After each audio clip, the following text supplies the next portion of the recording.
Hi there and welcome to Lecture 3 for Biostats. So today we're going to be reviewing diagnostic testing, which we looked at in Lecture 2, and then we'll be looking at relationships between quantitative variables, so that's two numeric measures, where we typically use a scatter plot for that, and we'll be looking at scatter plots and then perhaps how to fit a trend, so a line of best fit. So you remember with diagnostic testing, the basic idea is that no test is perfect, and so sometimes it's going to get it right, and sometimes it'll get it wrong. And so sometimes it'll get it right and say you have the disease when you do have it. Sometimes it'll get it wrong and say you have the disease when you don't have it, or perhaps it'll get it wrong and say you don't have the disease when you do have it. And so we have the two sort of criteria for the test are the sensitivity, which is how often the test will say you have will return positive when you have the disease, and the specificity, which is how often the test will return negative when you don't have the disease. So that's essentially the rates of, so the sensitivity is the rate of a true positive, and the specificity is the rate of a true negative. Okay, so both of these things are measured conditioned on knowing the person has the disease. So if we know the person has the disease, what is the test going to tell us? But when we use a test, we don't know whether the person has the disease. That's why we're doing the test, right? So typically what we'll have instead is we'll have the test result, and then given the test result, we want to know, well, what's the chance the person has the disease? So we want to be able to turn around these conditional probabilities here. So instead of the probability that the test is positive given they have the condition, really what we want to know is what's the probability that they have the condition given that the test is positive. And these things are not the same. Okay, and the key thing that we need in order to turn these around is the prevalence of the disease. Okay, right. So we saw an example last time of the feline leukemia virus, FELV, that has a fairly low prevalence of 4% in New Zealand domestic cats. But it has a relatively good diagnostic test, which is 97% and 94% specific. And that sounds very useful. These are both large numbers. And so now we want to, last time we looked at, well, if we got a positive test, so we have a cat come to see us, we go and send off a sample, it tests positive for FELV, what we want to know now is, so what should our conclusion be? Should our conclusion be that the cat has FELV or not? And we filled out this table, so the idea being that you start with a very large population of 10,000 people, cats, and then you use the prevalence in order to figure out how many of them will truly have the disease and how many of them won't have the disease. And then once you know how many of each category you have, then you can use the sensitivity and specificity to figure out the numbers inside the table, and then the column totals. And once you have those, you can then answer the questions directly, right? So given a positive test result, what is the chance that the cat has FELV? You know they've got a positive result, so you're only using the positives column. And then the answer is just 388, those that had FELV and returned positive, divided by the total number of people that cats that returned positive, 964, and you get about 40%, 0.4. So if you get a positive result for a cat on the diagnostic test for FELV, you actually only have, the cat only has a 40% chance of actually having FELV, and it's actually more likely, 60%, that it doesn't have FELV. So perhaps the test isn't as useful as we think, right? Now, the test in this case is very useful if we get a negative result, right? So if we get a negative result, then we're only worried about the negative column, and we want to know, well, what's the chance the cat doesn't have FELV? It'd be almost 1, right? 9,024 divided by 9,036. So we're very, very sure that if the test returns negative, then we can be confident that the cat does not have FELV. So the sensitivity and specificity of this test are very high, but the positive predictive value was low. So given a positive result from the test, we actually have very little evidence, well, 40%, so not very little, but not as much as we might like, that the cat actually has FELV. In fact, there's a bigger chance they don't have it. Okay, and the reason that is because the prevalence was so low. Okay, so if we go back and have a look at the table, the prevalence was low, which means that the number of true positives, right, was a high proportion of a low number. The number of false positives, so that's where the cat didn't have FELV but they tested positive, was a small proportion, because the specificity was high, small proportion of a large number, because the prevalence was low.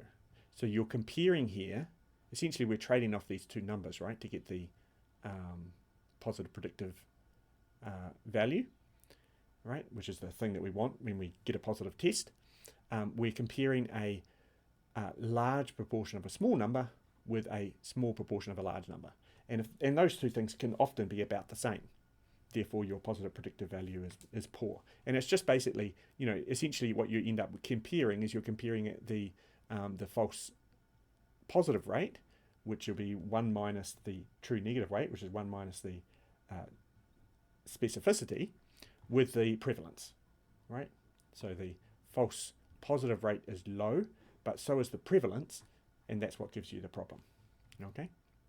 Now, this doesn't mean the test is useless, and the key point here is that you're not going to get an FELV diagnostic test done on every cat that you see in your clinic, right? Random cat comes in to get spayed, you're not going to get an FELV test, right? Instead, you're going to be testing those cats for which you have some prior information about whether they're positive or not. Right, so you see some symptoms perhaps of the cat, or perhaps some history or something that's suggesting that an FELV diagnosis might be appropriate. So you're not testing every cat, you're testing a subsample of the cats that you see that are more likely to have FELV to begin with. So your prevalence shouldn't be the 4% that we were using, because that applies to the entire population of cats. We're not testing the whole population. All we're testing is the high risk ones. So the prevalence among those that we test is going to be a lot higher.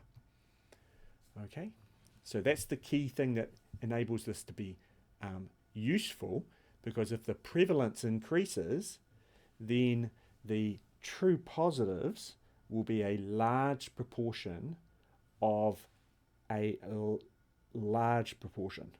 Therefore, it's going to get a lot bigger, so you'll have way more true positives than you'll have false positives, and therefore you'll have a much better result. So let's say maybe you improve things quite a bit, such that the prevalence among those that you test might be as high as 40%, right? So you're not going to test a whole heap of the population that just do not have symptoms that are congruent to having FELV. So perhaps your prevalence might be 40% among those that you test rather than 4%. Then you're going to get quite a different picture, right? We can fill the table out in exactly the same way. The sensitivity and specificity are the same, right? Instead of having 400 and 9600 here, you're going to have 4000 and 6000. And that's going to make a big difference, right, when you fill in the rest of the table. So filling in the sensitivity and the specificity, right, 97% of those 4000. So 97% of 4000 is 3880, right? And so you get a lot of true positives, particularly compared to the number of true negatives you get, right? Simply because this number is reduced, right? So by increasing the number of positives, the number of actual cats with disease, we are decreasing the number that don't have the disease, and therefore decreasing the number of false positives that we're going to get. And we can then compute the totals, and of course, now the positive predictive value is much higher. Right, so before it was 40%, now it's 91%. And as a consequence, the negative predictive value has gone down a bit, because these things always trade each other off, right? If you increase the positive predictive value, then you will decrease the negative predictive value as a consequence, okay? Just because they're related by the prevalence. But nonetheless, this is a much better performing test, right? We still can be really confident if we get a negative test that the cat doesn't have FELV. Not as confident as we were before, but still highly confident, almost 99%. But now we can also be confident about a positive test result. Okay, so the key thing is that it's the prevalence of the population that you're testing that is appropriate for the test. Okay, when you're evaluating how effective the test is. So in particular, it has big consequences for screening tests, right? In screening tests, you're screening the entire population. Therefore, a low prevalence disease is going to be very, very hard to pick up. Essentially, you're going to be swamped with false positives, and you're going to have very few true positives because your prevalence is super low. Okay, you're going to detect them all the time, maybe, if they are positive, but you've got so many people that are going to be negative because essentially almost all the population is negative because the prevalence is so low. You're going to get heaps and heaps of false positives, and they're going to completely swamp the true positives. So we've got another example here, which was published on Stuff a few years back, of a new test for pancreatic cancer, so a screening test for detecting early stage pancreatic cancer. And there was some fairly bold claims about this. Researchers say they've identified 3 proteins which give an early warning of the disease with more than 90% accuracy. There's the journal article if you want to read it for yourself. Just click on the link. One of the great things about being at a university is you can read research for yourself if you wish. And so this test essentially, these are essentially the parameters for it, right? So the test correctly reported that 82% of early stage pancreatic cancers, so of those people with early stage pancreatic cancer, 82% were detected. So that would be the sensitivity. And the test falsely reported a positive in 11% of healthy subjects. So that would be 1 minus the specificity. So the specificity in this case is going to be 89%. Okay, so now, of course, in order to determine the positive predictive value and negative predictive value, which is going to be really important if we're going to be screening the population, is to know the rate of pancreatic cancer, or the prevalence of pancreatic cancer. And in this case, it's super low. We don't have data on New Zealand, but in the UK, it's 13 from 100,000 people. So the prevalence here is really, really small. And so you can kind of get a sense of what's going to happen, right? So so say we had 100,000 people in the population, then only 13 are going to be positive, and we're going to detect 82% of those, so maybe 11, right? We're going to get about 11 true positives, give or take, right? There's going to be essentially 100,000 negatives, right? 99,987 or something like that.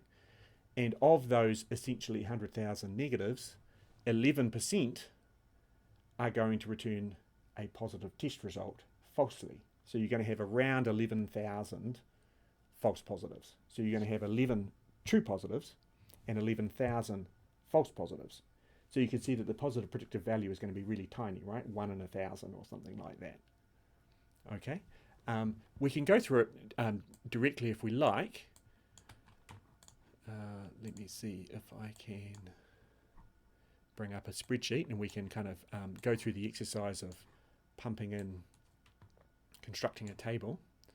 Right, so let's have has cancer and no cancer. Right, so that's the truth, and then we have a positive test or a negative test, and then we have the totals and total. So let's start off with that large population, say 100,000 people. You might want to use an even bigger number maybe in this case, but 100,000 should make the maths work out. We might have some decimals as the only thing. Then the prevalence is 13 in 100,000, so we're going to have 13 people here, and then we're going to have 100,000 minus 13, which is going to be 99987. Okay, that's how many people we're going to have with cancer and how many people we're going to have without cancer. Now the test is 82% sensitive, so let's get a calculator. We could use the calculator in the spreadsheet, but let's just do it perhaps like you might do. So we want to do 82%, that's 0.82 times 13, so 10.66. So we're going to have 10.66 people here. Okay, so that means in this cell we're going to have 13 minus that, 2.34 people there. Okay, Now, what about the false negatives? So the false positives is 11%. So we're going to have 0.11 times 9987. Right, that's 10998.57. So that's going to be false positives.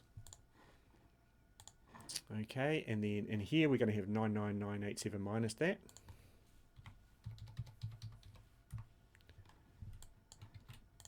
So we're going to have that many. And now we can do the totals. All right. So we could have that plus 2.34.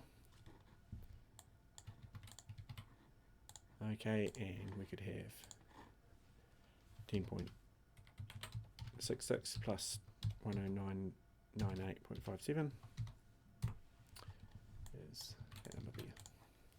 Okay, and hopefully those two numbers should add up to that one, which looks okay to me. And so now we've got our table, we can then work out the positive predictive value, right? So the positive predictive value and the negative predictive value. So the positive predictive value is going to be equal to 10.66 divided by 11,000.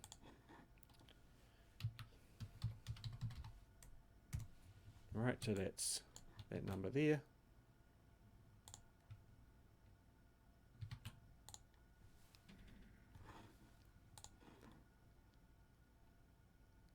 I did 10.66 instead of 10.66. I was thinking that number, for some reason the decimal point isn't working very well on my keyboard. There we go. So it's going to be, right, 0.00. That looks better. And the negative predictive value will be this divided by this. So that's going to be close to 1, right? 8988.43 divided by 8890.77. Right. Okay, so in terms of a screening test, if the test returns negative, you can be almost certain you don't have cancer. So that's great, right? That's fantastic. That's an easy way to rule it out, which is nice. But if the test returns positive, then you've actually got an incredibly small, right? This is less than 0.1%, right? It's less than 1 in 1,000 chance of having cancer. So even if the test returns positive, you actually, you've got a 99.9% chance of not having cancer still, okay? So this is going to be returning positive for almost 11,000 out of 100,000 people, which is a huge proportion of the population. Right, so in New Zealand that would be 550 million people. 550,000 people. That's a lot, right? And we're going to be telling 550,000 people that they have cancer, or that they might have cancer, which is a pretty scary thing for those 550,000 people to hear. When actually only 500 of them, which is still a large number, but only 500 of them are actually going to have pancreatic cancer. So we're going to be telling a large number of people that they potentially have pancreatic cancer when they don't. Now, the consequences of this depends on how we say it, right? If we just give them a follow-up test and don't really reveal the fact that they may have cancer and explain it well to them, then perhaps there's actually no big deal with this, and the follow-up test might be a little bit more invasive perhaps than a urine sample. But nonetheless, you're reducing the size of the population that you have to test substantially, down from 5 million down to 500,000. But there's still a huge number of people that you have to test. Okay, so this test basically isn't very good. The key thing with a screening test is it's got to be really high sensitivity and specificity, or it's got to be restricted to a subset of the population, so that the positives within that population is a lot higher. Okay, so for low prevalence disease, screening tests just don't really work too well. Okay, so that's the basic idea with diagnostic testing. Hopefully you've got that sorted now. So that was essentially two categorical variables, right? We had a variable for whether they have the disease or not, and a variable for whether they test positive or not, and we were seeing whether they're related, right? And of course in diagnostic testing, they almost certainly are related. What about if we have two numeric variables? Okay. So this happens all the time, of course, and what we're interested in is whether there's an association between those two measures. So we have two or more measurements on a whole bunch of the same individuals. So two measures for each observation. And so we want to know, whether a relationship exists. Perhaps one variable tends to go up or down when the other variable goes up or down. So simple example is hand span and height. Taller people tend to have larger hands than shorter people, right? And so you would expect a relationship there. Things tend to scale in proportion. So when we have this scenario of two variables related to each other, it sometimes pays to sort of put some labels on them. And often we treat one of the variables as an outcome or a response variable, and the other one as being explanatory of that. Okay, or helping to explain the other variable, was perhaps predict the other variable. Predictor is another word for it. And so what we're interested in is how the response changes when the explanatory variable changes. So perhaps in this case, for hand span and height, we might treat hand span as the response, and we might see how the hand span changes for people of different heights.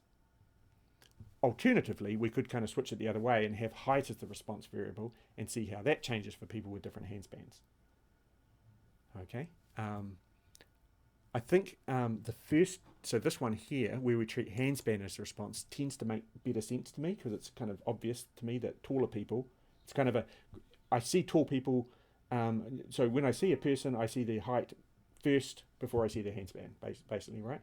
And so, it seems natural to me to use the height to infer the hand span. But in other contexts, it may be useful to infer the height from the hand span. So you can imagine perhaps a futuristic society where we use our hand, press your hand against the wall to open a door or something. And so you potentially use the size of the hand to figure out how big to open it or something like that, right? So you're inferring the height from the hand span. You can imagine a scenario like that if you try hard enough, I'm sure. Okay, so there's usually not a right or wrong, but there's often one way around that will kind of sort of just make sense in a common sense fashion. Anyway, it doesn't really matter as far as the overall conclusion goes, and often in the context of the question it'll be obvious.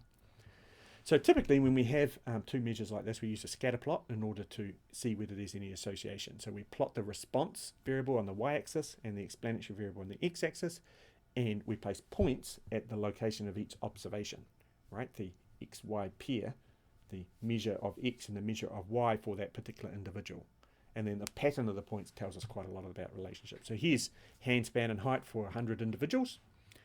And you can see that my conclusion from this is pretty much exactly what we would expect, right? As the height increases, so you move from shorter people to taller people, the hand span tends to increase. Okay, so that makes sense. And of course, there's a lot of variation around that trend. So perhaps the trend line is going through the middle like this, but there's a lot of spread, a lot of scatter of each of the individual observations around that general trend. Because of course some tall people have smaller hands, some short people have large hands, right?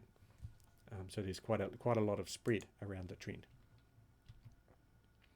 Other relationships might show a decreasing trend. So this is another 100 individuals, and it's how their vision, the quality of their vision, based on age, right? And so you can see that as you get older, your vision tends to decline, right? You start wearing glasses or contacts in order to see things up close, or perhaps far away early on.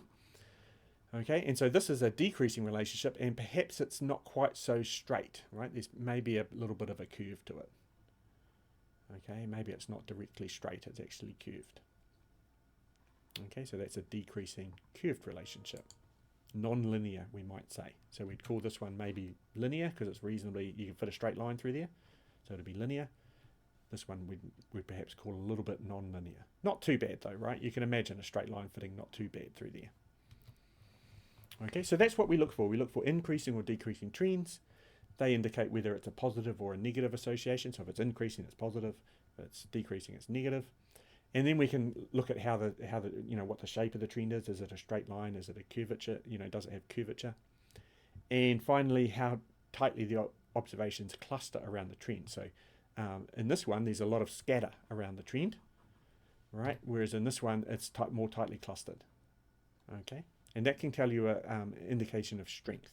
We'll see some examples over here. So here's sort of 4 examples, completely made up. So here we have a positive relationship, so an increasing relationship. We've got another increasing relationship here and here. Okay, the difference between these is this one here is obviously curved, whereas this one here is straight. Here we've got maybe no relationship at all, right? So if you think about what the trend is here, it's basically flat. So if the trend or the average is flat, then as you change your x variable, so as you move from the left of the plot to the right of the plot, you don't actually change your height, your y value at all. Right? So your x value doesn't tell you anything about the average y value. Whereas on both of these plots, as you move on the rest of them, as you move from left to right, you're changing where the average is in both of these. So the x variable is telling you what the average of the y's are at that particular location. Okay.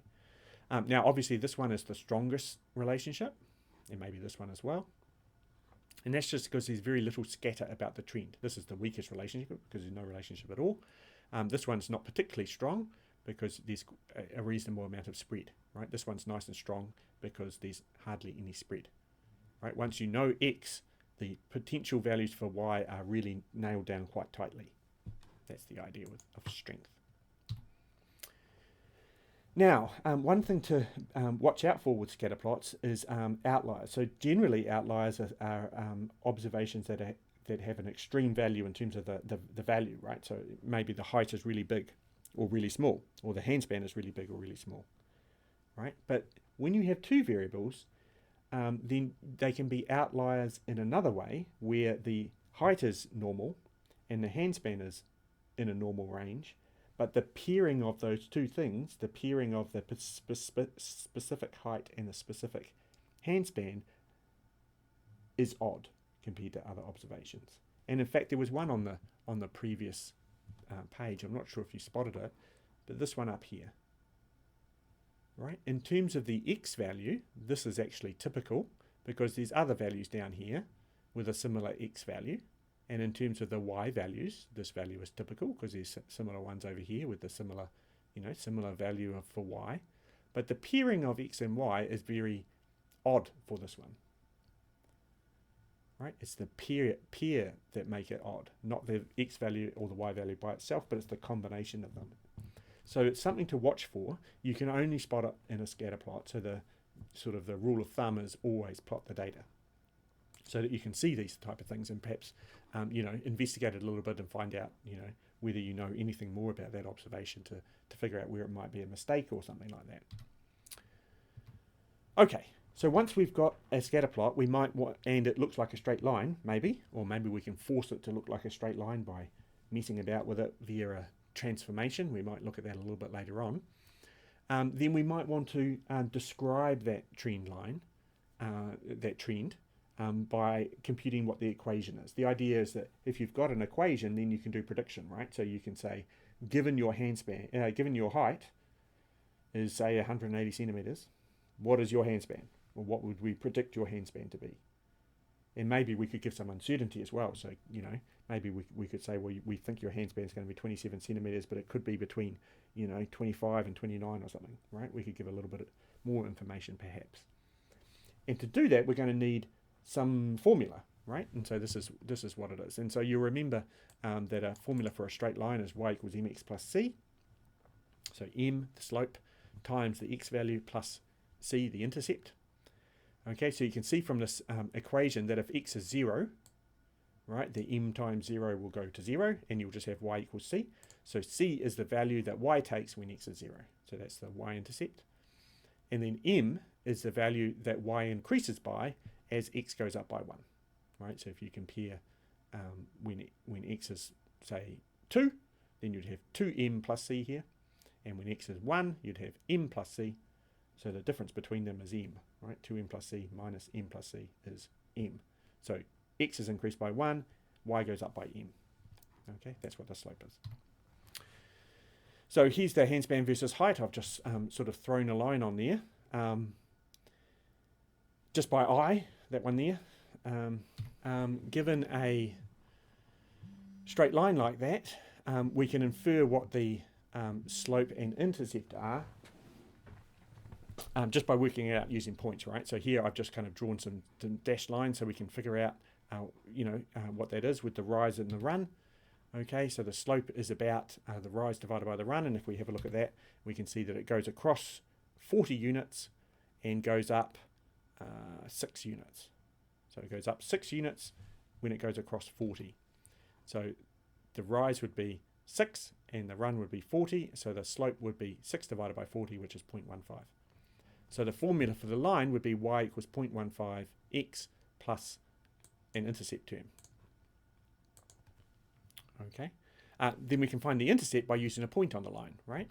So if we go back here, we can see that when x is 180, y is 24, or similarly when x is 140, y is 18, right? We can work that out, and so we can use that information to figure out what c is, right? So here we know that y is 18 when x is 140, so if you put y equals 18 and x equals 140 into the formula, we know m is 0.14, then we only get one unknown, which is c, so we know that 18 is equal to 0.15 times 140 plus c, so we can rearrange that for c, and we get c would be equal to 18 minus this bit, right? So we just take that bit there over to the side, subtract it from both sides if you like, and if you do the computation, do the maths, 0.15 times 140 is 21, so it's 18 minus 21 is minus 3.